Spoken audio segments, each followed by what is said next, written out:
చేసుకున్నారో ఆయన చరిత్ర చాలా ఉంది చెప్పాలి అంటే. ఎందుకంటే రైతు వ్యతిరేకని చంద్రబాబుకు మొదటి నుంచి పేరుంది. వ్యవసాయం దండగానేటువంటిది కూడా అతను తన సొంత బుక్కులో రాసుకున్నాడు. అది కూడా అందరికీ తెలిసినటువంటి విషయమే. దాని ప్రకారమే ఆయన పరిపాలనలో కూడా ఎప్పుడూ రైతులకి ఆయన న్యాయం చేసిందే లేదు. ఒక్క ప్రాజెక్ట్ రాలేదు, రైతులకు మద్దతు ధరకు ప్రకటించింది లేదు.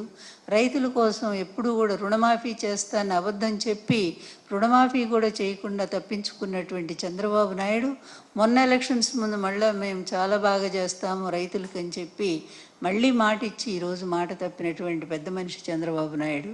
మరి ఈరోజు నిజంగా రైతుల కడగండ్లు ఎంత దారుణంగా ఉన్నాయంటే అకాలంలో వర్షాలు, అకాలంలో వరదలు, వీటి వల్ల పంటకు వచ్చినటువంటి పొలాలన్నీ మునిగిపోయి రైతులు అల్లాడిపోతున్నారు. ఇంతకుముందు పండించినటువంటి ధాన్యానికి గిట్టుబాటు ధర లేదు, ఇంకా ధర తగ్గింది. మా ప్రభుత్వ హయాంలో జగన్మోహన్ రెడ్డి గారి టైంలో టన్నుకి 75 కిలోల బస్తాకి 1725 రూపాయలు. ఎంత చక్కగా అంటే ఆఖరి తేమ ఉన్నా సరే కూడా ప్రభుత్వం కొని వాళ్ళకి న్యాయం చేసింది. ఈరోజు దళారుల వ్యవస్థ ప్రవేశించింది. ఈ దళారుల వ్యవస్థ ప్రతి రంగంలో కూడా దళారులు ప్రవేశించారు. అందులో ఈ వ్యవసాయం ముఖ్యంగా ఈ వరి అమ్మకాల్లో కూడా రైతులు ఎంత నష్టపోతున్నారంటే 300 రూపాయలు నుంచి 400 రూపాయల వరకు రైతులు నష్టపోతున్నారు. అంటే 1725 నుంచి 1300, 1400 కూడా వాళ్ళకి క్వింటల్కి రావట్లేదంటే రైతు నష్టపోతానే ఉన్నాడు. అదేవిధంగా ఇస్తామన్నటువంటి కనీసం గత ప్రభుత్వంలో ఇచ్చినటువంటి 1325 అవి కూడా లేకుండా చేసింది గవర్నమెంట్, 13,250 రూపాయలు. అలాంటిది ఈరోజు దారుణంగా ఈ అన్నమాట ప్రకారం గతంలో ఇచ్చినటువంటి హామీలను కూడా అమలు చేయలేనటువంటి ఒక దుర్మార్గమైన పరిపాలన ఈరోజు సాగుతూ ఉంది. చెప్పాలి అంటే ధాన్యం కొనుగోలు కేంద్రాల ఏర్పాటు మొదలుకొని ధాన్యం సేకరణ వరకు గత ప్రభుత్వం అంటే జగన్మోహన్ రెడ్డి గారి ప్రభుత్వం నిర్వహించిన విధంగా రైతులకి ఈరోజు ప్రభుత్వం ఏమీ చేయకుండా, తెలుసు అతని నైజం అట్లాంటిదే. అతను ఎలక్షన్స్ ముందు మాట చెప్తాడు, ఎన్నికలు అయిపోయిన తర్వాత తప్పుకుంటాడు. ఎప్పుడూ కూడా అతని ప్రభుత్వంలో రైతులు అల్లాడిపోతూనే ఉన్నారు. గతంలో కూడా ఎంతోమంది రైతులు ఆత్మహత్యలు చేసుకున్న పరిస్థితి ఇతని ప్రభుత్వంలో, ఉమ్మడి రాష్ట్రంలో కూడా. అదేవిధంగా గత ప్రభుత్వంలో కూడా ఇచ్చిన హామీలు రైతులకు ఏమాత్రం నెరవేర్చినటువంటి పరిస్థితి చంద్రబాబు నాయుడు గారిది. జగన్మోహన్ రెడ్డి గారు వచ్చిన తర్వాతే రైతు భరోసా కేంద్రాల ద్వారా రైతులకు అన్ని విధాలా కూడా ఉపయోగం. అంత మంచి పరిపాలన లేదని ఈరోజు రైతులు మాటికి కూడా జగన్మోహన్ రెడ్డి గారిని గురించి మాట్లాడుకుంటూ ఉన్నారు. అందుకే రైతులకు మద్దతుగా ఈరోజు మా పార్టీ నుంచి అన్ని జిల్లా కేంద్రాల్లో కూడా రైతులకి ప్రభుత్వం ఇచ్చిన హామీ నెరవేర్చాల్సిందేనో, మీరు ఇస్తానన్నటువంటి 20,000 రూపాయలు ఒక్కో రైతుకి ఇవ్వాల్సిందేనని, దానికి అదేవిధంగా మీరు మద్దతు ధర కూడా ప్రకటించి రైతు నష్టపోకుండా పండించిన ధాన్యానికి పూర్తి న్యాయం చేయాల్సిందే అనే విషయం మీద ఈరోజు మా పార్టీ నుంచి అన్ని జిల్లా కేంద్రాల్లో కూడా ధర్నాలు, అదేవిధంగా కలెక్టర్ కార్యాలయాల ముందు కలెక్టర్ గారికి మెమరాండం ఇవ్వటం, ఈ కార్యక్రమం అంతా కూడా నిర్వహిస్తూ ఉన్నారు. అది ఫెయిల్ చేయటానికి కొన్ని చోట్ల అరెస్టులు, మరికొన్ని చోట్ల అసలు ఈ మీడియానే రానియకుండా జగన్ చంద్రబాబు నాయుడు గారు ఏవేవో కార్యక్రమం అని చెప్పి వాళ్ళందరినీ కూడా బస్సులేసి మరీ కూడా రప్పించుకొని రాత్రిపూట ఎక్కడో పెట్టి, ఈ విధంగా ఎన్నాళ్ళు ఈ విధంగా నువ్వు ఈ దొంగదారిని ఇట్లాంటి ఎప్పుడు కూడా దొంగ బతికే చంద్రబాబు గారిది. ఈ అడ్డదారిలో ఈ విధంగా కుటిలమైన రాజకీయాలతో జరగాల్సినటువంటి పనులు జరపకుండా, ప్రజలకు అందించాల్సినవి అందించకుండా ఇలా అడ్డదారిలో ఏదో చేసి దాన్ని డైవర్షన్ చేస్తాను అనుకుంటే ప్రజలేమంత అమాయకులు కాదు కదా.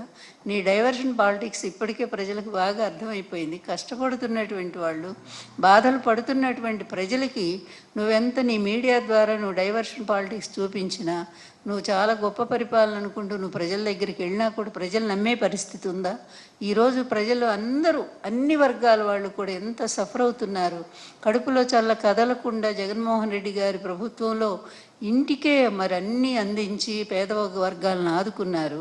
రైతు భరోసా కేంద్రాల ద్వారా ధాన్యాన్ని ఎప్పటికప్పుడు కొనుగోలు చేసి రైతులకు న్యాయం చేశారు.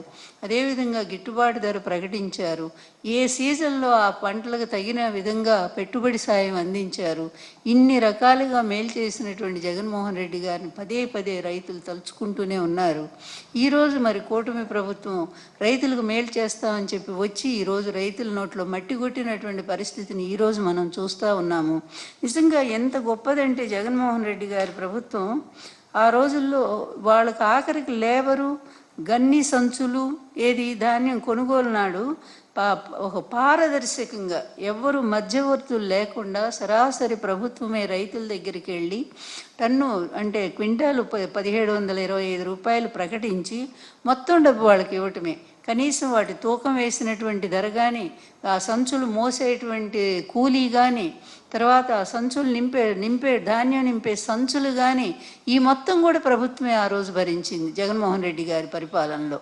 అంత పరిపాలించిన దాన్ని అంత ప్రభుత్వం సాయం అందించినప్పుడు అంటే వీళ్ళకి అదనంగా కూడా ఇంకా దాదాపుగా ఇది ధాన్యం 25 కిలోమీటర్ల రవాణా కోసం 468 రూపాయలు, టన్ను ధాన్యం గోని సంచులకి 85 రూపాయలు, మరి హమాలీలకేమో 220 రూపాయలు, ధాన్యం 25 కిలోమీటర్ల రవాణా 468, అన్నీ కలుపుకుంటే ఒక్కో టన్నుకి 2523 చొప్పున జిఎల్టీ రూపంలో రైతుల కోసం ఆ రోజు ఖర్చు చేయటం జరిగింది.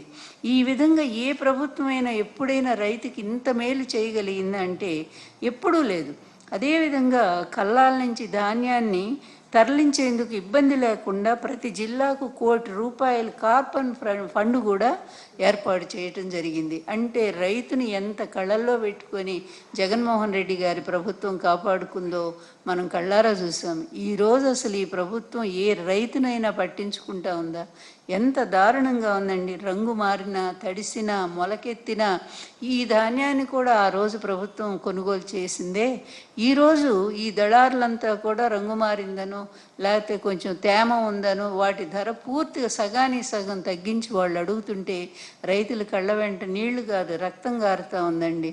ఏనాడు నీ ముల్లుగర్ర నేలబడనో ఆనాడు భూమి సర్వం నాశనం అవుతుందని చెప్పి ఈ కమ్యూనిస్టులు పెద్ద పెద్ద పాటలు రాసుకున్నారు ఈ రైతుల మీద. రైతు లేనిది రాజ్యం లేదన్నారు, రైతు లేకపోతే పిడికిడు అన్నం రాదన్నారు. ఇన్ని చెప్పినటువంటి కమ్యూనిస్టులు కూడా వాళ్ళ కోసం ఒక్కరోజు కూడా మాట్లాడలే.